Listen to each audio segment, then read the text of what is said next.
La fonction en escalier, c'est une fonction qui est constituée de paliers. Donc ici, on a un palier, ici on en a un autre, ici on en a un autre, ici on en a un autre. Donc des paliers, ce sont comme des mini-fonctions constantes. Alors, ça fait comme un escalier, donc c'est pour ça qu'on l'appelle la fonction en escalier. Elle est constituée de ronds vides et de ronds pleins. Donc, un rond plein qui signifie que le point qui est ici fait partie de cet intervalle-là. Et le point vide signifie que le point numéro -4 ne fait pas partie de l'ensemble de l'intervalle. Alors, c'est important de bien remarquer les points vides et les points pleins parce qu'elles vont avoir une influence sur les propriétés et sur les tables de valeurs qu'on va construire plus loin. La fonction en escalier comporte des valeurs critiques.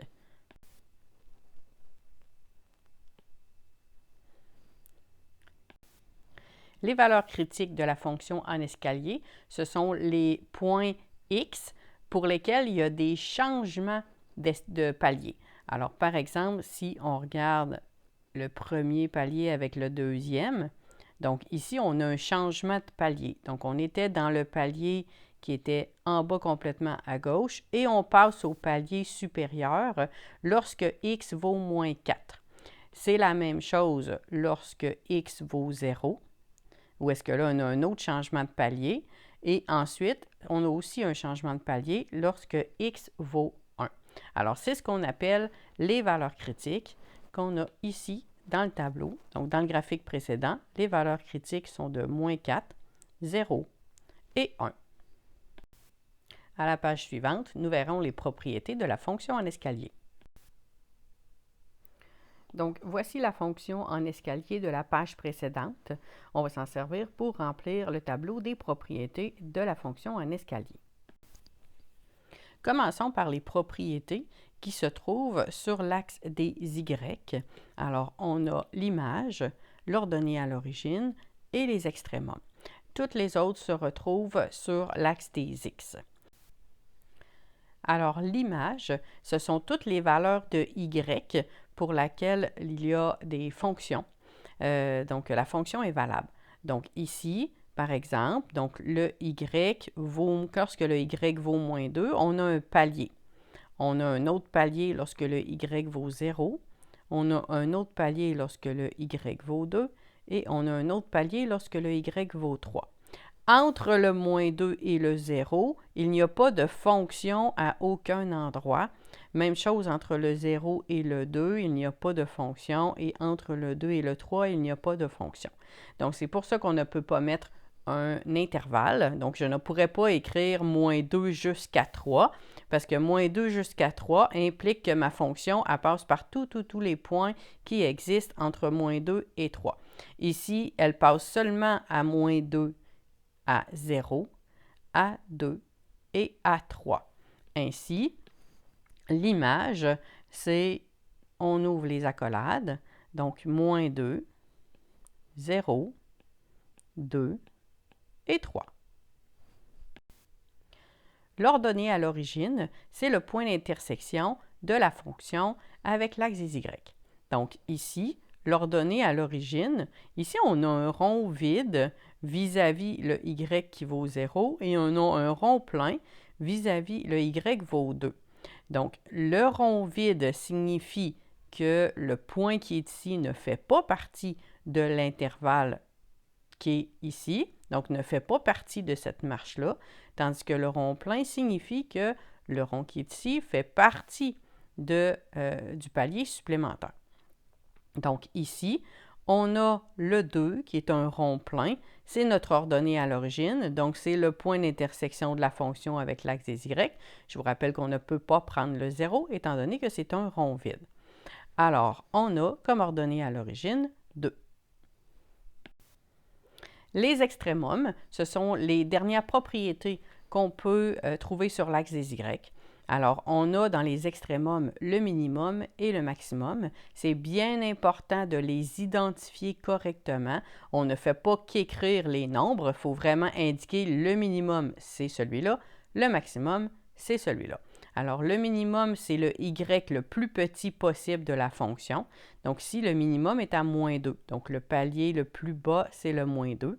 Et le maximum, c'est le 3, donc le palier le plus haut, la valeur maximale de la fonction. Alors, on a le minimum à moins 2 et le maximum à 3. Continuons avec les propriétés qui se trouvent sur l'axe des x. Donc, à partir de maintenant, tous les nombres qu'on va utiliser vont se situer sur l'axe des x. On n'utilisera jamais les points sur l'axe des y, donc seulement les points sur l'axe des x. Alors, le domaine, c'est, dans le fond, tous les x pour lesquels il existe un y dans la fonction. Ça veut dire ma fonction commence où? Donc, elle commence ici, qui se trouve à être donc 2 cases C1, donc à moins 5,5. Et elle se termine où? Donc ici, on voit le palier, il continue jusqu'ici, ensuite il dépasse. En tout cas, la fonction continue toujours, jusqu'à ce qu'on arrive au x vaut 3.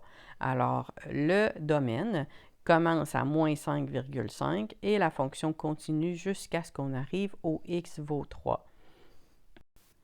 Donc, il va falloir l'écrire en intervalle. Faites très attention aux points ouverts et points fermés. Donc, à moins 5,5, on a un point fermé, donc ça fait partie de l'intervalle. Alors, il faut mettre des crochets fermés. Et le point ici, donc le 3, c'est un rond vide, donc un point ouvert. Il faut mettre des crochets ouverts vis-à-vis le moins 3. Donc, pour le domaine, on a moins 5,5. Lorsqu'on utilise des nombres à virgule dans l'intervalle, on met un point virgule jusqu'à 3. Donc, de moins 5,5 jusqu'à 3. Le moins 5,5, les crochets sont fermés, donc les pattes tournées vers le nombre. Et le 3, les crochets est ouvert, donc les pattes tournées vers l'extérieur. L'abscisse à l'origine, c'est le point d'intersection, dans le fond, qui se trouve sur l'axe des x. Donc ici, on n'a pas un point d'intersection, on a un intervalle. Donc le point, donc le palier ici, donc qui s'en va de moins 4 jusqu'à 0. Donc tout le palier est sur l'axe des x, donc croise l'axe des x. Alors il va falloir aussi l'écrire sous forme d'intervalle. Alors de moins 4 jusqu'à 0, on a des abscisses à l'origine. On fait encore attention aux crochets ouverts et fermés. Donc, c'est de moins 4 jusqu'à 0, excusez-moi. Alors, de moins 4 jusqu'à 0. Le moins 4, c'est un rond plein, donc il est inclus. Alors, moins 4 inclus et 0 est exclu parce qu'on est dans un rond vide.